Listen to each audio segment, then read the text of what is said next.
And good afternoon. We're back for another show. I'm Ron Arenas, and this is my co-host, Pastor John McLean, and we are the Guys Next Door.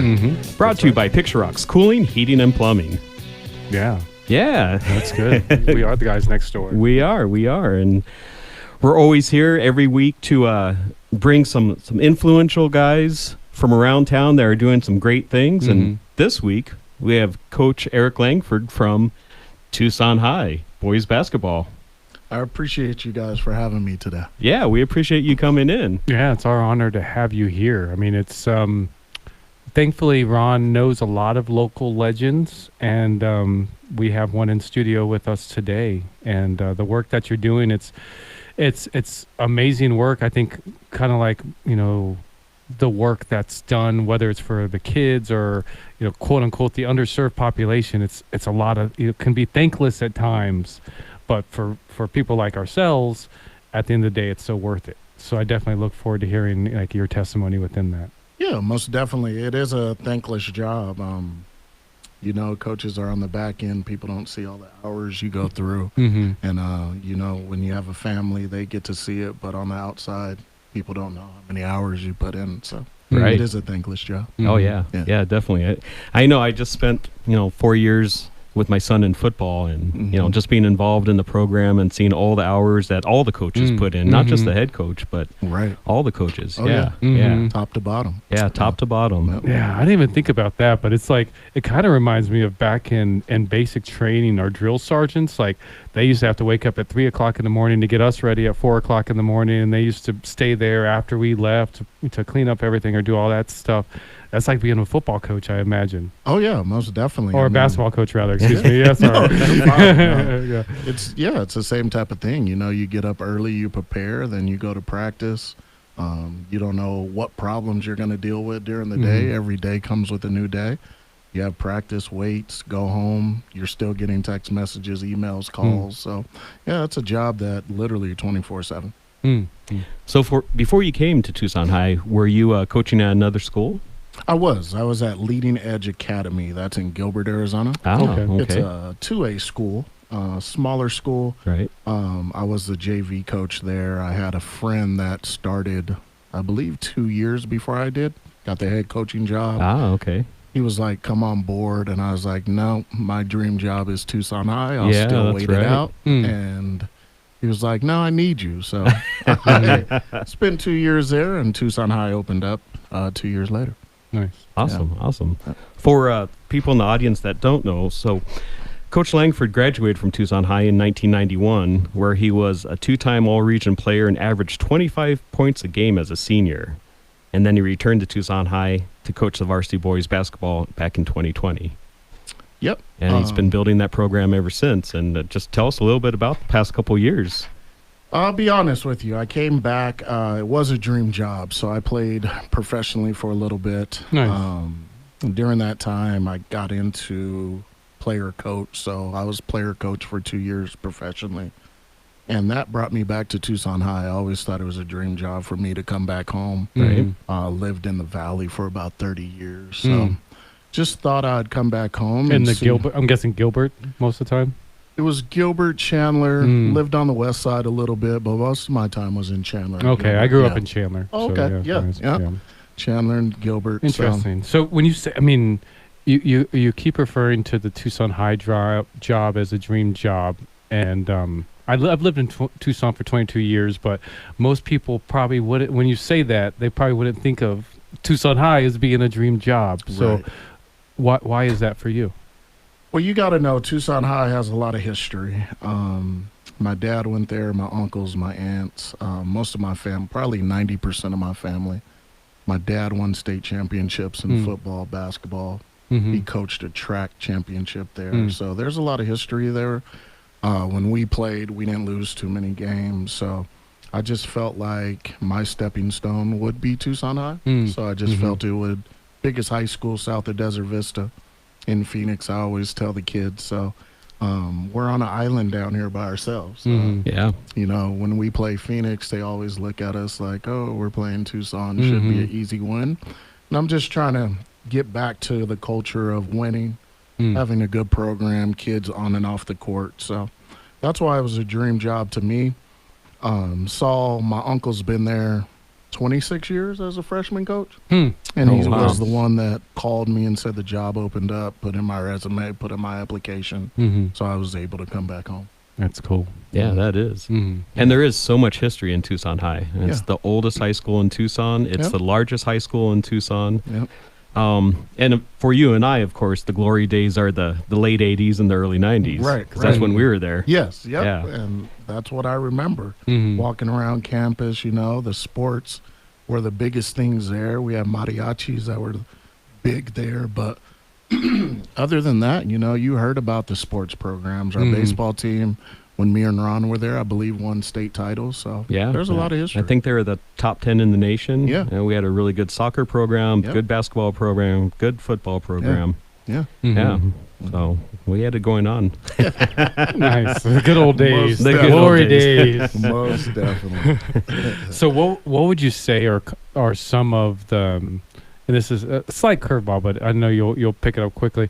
Some of the challenges that you've faced in being the coach of the Tucson High team. It's not like when we played. It seemed like the whole school backed the sports programs. You went to a football game, it was always packed. You went to softball, Yeah. baseball, it was always packed. You went to basketball, it was always packed. Just bringing that type of pride and culture back to Tucson High, I think would benefit the kids who are currently there. Mm. They don't quite understand the mystique and the history of Tucson High just because they didn't live it or their parents didn't live it. But Mm-hmm. I think that's a big challenge. Also, just trying to get kids to buy into the basketball could take you to places you probably wouldn't dream of going. right. Like, that round ball, if you really take advantage of it, could take you to places that you probably didn't dream of. Yeah. Interesting. It's interesting you say that because we got my 16-year-old Tristan here in studio, who never really got into basketball, never really got into football, but he has my athleticism, thankfully, like all my kids do. So he's getting into track Mhm. pretty well, and Yeah. definitely track, like basketball, like any sport. It really teaches you so much outside of that sport. And like particularly, it's a really good tool in shaping them into being good character human beings, which I'm happy to say my son Tristan definitely is. You speak to that with the shaping that you do with these young men into men through this, outside of just teaching them how to be a good ball player. Because you put up 25 points a game, that's a good score right there. Right. That's part of it. We do things as far as I have a clothing line basketball thing called Hoop to Win, and we do a homeless drive every summer that I've been doing, every winter during Christmas, Mm-hmm. that I've been doing 9 years now. So 4 years with the basketball program. We do stuff like that. We volunteer. We leave the gym. We're picking up trash, even though it's not ours. We're just trying to be better humans. I believe that helps you in the long run as far as being a good team. And just being a teammate in general, I think that teaches you for the next step of you being in the business world, or you being having a 9 to 5, and that teaches you how to work with the next person. Right. You have those disciplines. Yeah. And you're teaching those disciplines. And like you said, working with other people, being there, showing up on time, doing what you're supposed to do, run your drills. Right. Yeah. That's Like- just all part of life. But Most definitely. Like when you go to your 9 to 5 or you have a business, it's not saying that you're going to like the person next to you, but you Right. have to work with them. So yeah. that's things that you have to figure out as far as being on a team. Do you want to be good? Do you want to be great? If you want to be great, you have to work with everybody. Yeah. Sometimes you have to pass to them, even though you don't like them. Correct. Correct that part. Yeah. But that's really cool. So you're taking the team and they're doing some community service almost? Yeah. Yeah. Most definitely. Yeah. Yeah. And We- that's just team building. Yeah, we do it every winter now. I've been there 4 years, so we've done it all 4 years. I started off 9 years ago with a bottle of water and a box of pizza. So Oh, okay. now it's clothes, shoes, toiletries, food. Wow. Yeah, it's Nice. Well, I want to dig into that more after we come back from the break. We have Eric Langford with the Tucson High boys basketball team here with us. It's such a pleasure. This is The Guy Next Door, brought to you by Picture Rocks Cooling, Heating, and Plumbing. I am Pastor John McLean of Veteran Rescue Mission, here with the man with the plan from Picture Rocks Cooling, Heating, and Plumbing, the coolest guy in Tucson, keeping you cool all summer long and warm all winter long, Mr. Ron Arenas. We'll be back right after the break. Welcome back. We're the guys next door. I'm Ron Arenas, and this is Pastor John McLean. We're here with Coach Eric Langford from Tucson High boys basketball. Yeah, appreciate you guys again for having me. It's always a good thing to be able to get your story out and see the journey that people's been on. I listen to the radio all the time, and I love hearing stories and the journeys of other people who's been successful. So thank you guys. Yeah, particularly like, not to, I guess plenty, but not often enough do we get to hear the stories of the stakeholders and the community leaders around us. And they're just like, people like yourself. I may have bumped into you at Walmart on several occasions, never realized that this was one of the dudes in my community. Because, in a place like Tucson, even though we're a good enough sized city, but it is the basketball coaches and the football coaches and the pastors and the leaders of these nonprofits and the leaders of organizations like Picture Rocks Cooling, Heating, and Plumbing that are the stakeholders in our community, that are the models that people like my son look to and say, okay, it is possible because I see him doing it. Yeah, right. Right. Yeah, I totally understand. Got a senior this year, Claude, who just got here 6 years ago from Uganda. Really wasn't a basketball player. He's worked hard over the last 2 years. Senior this year, he'll graduate. Good grades, got a scholarship to U of A. And I asked him to come back next year to be assistant coach. So stuff like that, he was very appreciative of. He never thought that that'd be a question I asked him. But high character, good around the kids, probably one of the best teammates I ever been around as far as playing, coaching, just watching the game. So Right. Tell us a little bit more about international players, because I think some of the inner city schools have more international players than people realize. Oh yeah, there's some international players in Tucson itself. It's more prevalent in Phoenix, but the international players are coming over. I know Catalina Foothills has A.B. Mendoza. I played with his dad in Mexico for quite a long time. So he's been here for his high school career. He had a good 4 years at Catalina Foothills. Yeah. Just watching his game as an international game, it's hard to guard. And just watching him play, it makes me laugh because I've played that style of basketball and it looks easy for him. So it's pretty cool to watch him play. All right. Yeah. Very good. Interesting. What's that style of basketball? Just out of curiosity. It's unique. It's fundamentally based, but you have little quirks in your game that people haven't seen in the U.S. So interesting, like a European or kind of style. Interesting. So it's funny to watch him play, or even to compete against us when we played him. I was like, "Yep, that's an international move." Interesting. He scored. So, that's cool. And when you played professionally in Mexico, how did that help shape you for your future? Well, it wasn't easy. My 13 years there, my first 2 years were horror stories. So I signed with the Globetrotters coming out of college. I really didn't like, all the tricks and stuff they were doing. I wanted to play real basketball at the time. So spent 2 months in Orlando with that, came home, played college basketball with Horacio Llamas, first Latino in the NBA. Yeah. He calls me one day and he's like, come to Mexico to play basketball. And I was like, no, that's soccer and baseball. Like, we all know that. And he was like, no, you're coming. And I was like, no, I'm just going to wait for my next job. So he had I believe it was his agent at the time. He bought a plane ticket for me to go to Mexico City. He was like, you cannot get on this flight. Like, he spent his money. So that's how my career started in Mexico. Nice. I'm going to try that trick sometime. You have to come visit me. I bought you a ticket. You bought me a ticket, and, I get on the flight. Mexico City, one of the biggest airports in the world. Get there. I have 2 big old Army bags.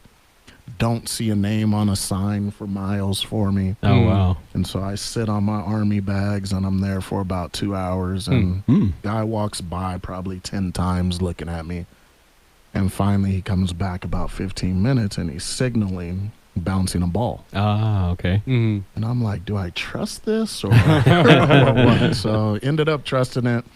Go with him. We get in a van. It has one window, and that's the front window. And Oh, I'm wow. like, I don't know. Yeah, if that's not sketchy at all. Does it say free candy or anything? I don't know. I don't know if I. That's made the Wi-Fi right for the decision. kids nowadays. Yeah, most definitely. Yeah. So, first 2 years playing wasn't the greatest. Didn't get paid a lot of money. Didn't see checks every 2 weeks. So Oh, wow. I didn't know if I was really going to go back, if this was going to be my life. So met a guy from Nogales. He actually saved my career, actually. So my first 5 games in Mexico City, I played maybe a total of 10 minutes. And I was the only American on the team at the time. Oh, So okay. I was like, is this my journey? Is this what, it came to? And we ended up playing him the 6th game. And he was like, how's your season going? And I said, well, practice is great. I don't see the floor in games. And he didn't believe me. So I said, well, you're coaching against us tonight. You'll see. Yeah. And I maybe played a couple minutes against him. And I didn't even know this guy. He named out my career. He played at Tucson High. He played at Eastern Arizona. He played at Grand Canyon. And I'm like, how does he know this? Right. And we're in Mexico City at the time. So after the game, he tells me, I'm going to trade for you. And I didn't know how the system worked. I didn't. Right. Okay, you're going to trade for me. I'm going to be at practice tomorrow, whatever. Yeah. So about a week later, I'm getting on the team bus, and we're going on a road trip. And my owner signals me off and says, you got traded. So I pack my bags, get on a bus. I think it was a 24-hour bus trip to Fresnillo, Zacatecas. Wow. So I'm on the bus. I get off in Fresnillo, and he's in the bus stop. So Okay. he changed my career. I started for him. Actually started point guard for him for the next 2 years, and Wow. my career took I would have off. taken you for a forward. Well, I Yeah, you were a played point guard 1 back through then. 4 down there. So Okay, interesting. I played 1 through 4. He let me handle the ball, so that kind of took off my career. More teams wanted me. Ended up playing about 6-7 years year round, so in Interesting. 3 Wow. different leagues. So playing- we'd come home. Maybe How tall are you? 6'5". 6'5". Yeah, Man, that'd be a 6'5". scary guard to go against, especially if you got handles. Oh my goodness! Because I'm 6'2" and I play point. Oh, so, did you? Yeah, Okay, yeah. yeah, People yeah. hate guarding me. 6'5" point guard. Yeah. Yeah, that's rough, So, Magic. I mean, that's where my career took off. And from there to just like I tell my kids, there's peaks and valleys. And I hit that valley a couple times and fought through it, adversity. Well, how did that bring you to coaching? Because it seems like the story you're telling us from maybe even a little kid, you want to be a coach. I guess your dad was a coach as well. You had coaching in your family. So it seems like that was in the blood. I'm a 4th generation military brat, so that was kind of in the blood as well. Right. Similar premise? Yeah, most definitely. I saw my dad, like Ron ran track for him. He was probably one of the hardest coaches I've seen in my lifetime. So his favorite I thing. actually like the sound of that. Well, his favorite thing is, in Arizona, it's 120 during the summer. Yeah. He comes out there and he's in his track shorts, tank top. It's a beautiful day for a workout. It's 125 outside. So what made this day so beautiful? But hearing that every day, and I went through playing with my uncles, my dad, ended up being a player coach my last 2 years in Mexico. That kind of put me in the trajectory of wanting to be a coach. Okay. Came back to Arizona. A good friend of mine who was the head coach at Leading Edge Academy. He let me run his club team, which is Tierra del Sol out of Phoenix, Arizona, out of the Tempe area. Okay. And I've been coaching 25 years. Been a high school coach 7, but I've been around the game so long. Yeah. And just in general, when I played, people were like, you're the smartest guy on the floor. And just that type of stuff just helped me, want to teach. That's basically what it is. Right. I want to give back to people who don't have it. So Very good. Yeah, and it's been a dream, this Tucson High boys basketball coach job Right. you know, your whole life ostensibly, and I'm guessing we're probably about the same age. How does the reality and the dream, how they coincide?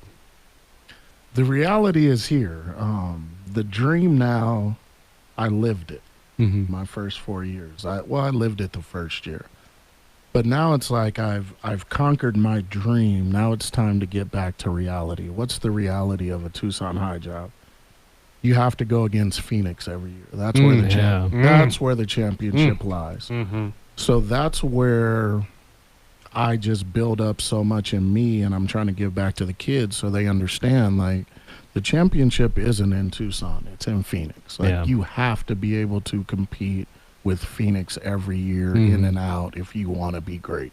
Yeah. So that's the reality of it. The reality is, when we played, we knew we had to battle Phoenix. We were good for Tucson, but we knew we had to battle Phoenix. At the end of the day, that's who we want to beat. So Right. Yeah.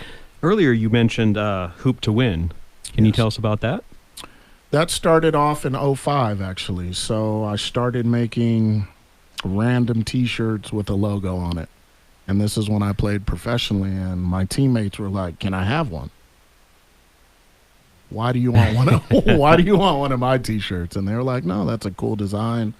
And so I just started a little clothing company from there, started making shorts, T-shirts, everything. Yeah. So from there, kind of branched out to community work and stuff like that. Oh, wow. Yeah. That's super cool. Very cool. Yep.